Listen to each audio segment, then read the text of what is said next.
In today's video, I am going to teach you how to add a footer in Microsoft Excel. To begin, open your Excel worksheet and look at the top of the window for the ribbon menu. From there, click on the Insert tab. This tab gives you access to several items you can place into your worksheet, including headers and footers. Once you are in the Insert tab, move your attention to the right side of the ribbon and find the text group. In that section, click the Header and Footer option. As soon as you do this, Excel will switch the worksheet into Page Layout View.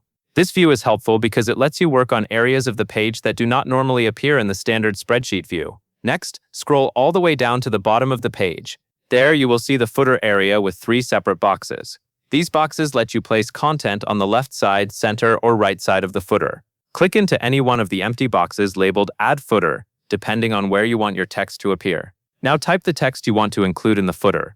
This could be something simple like a document label, a date, or any other short line of information you want to appear at the bottom of the printed page. Keep your footer text clear and concise so it looks clean and professional.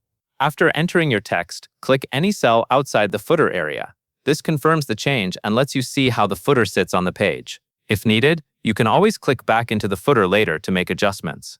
When you are finished, go back to the top of the screen and click the View tab. On the far left, click the Normal icon.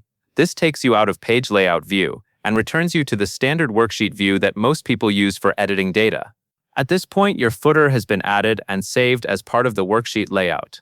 If you print the sheet, the footer will appear at the bottom of the page in the position you selected. This is a simple way to make your spreadsheet look more organized and polished, especially when preparing documents for sharing or printing. That covers everything you need to know.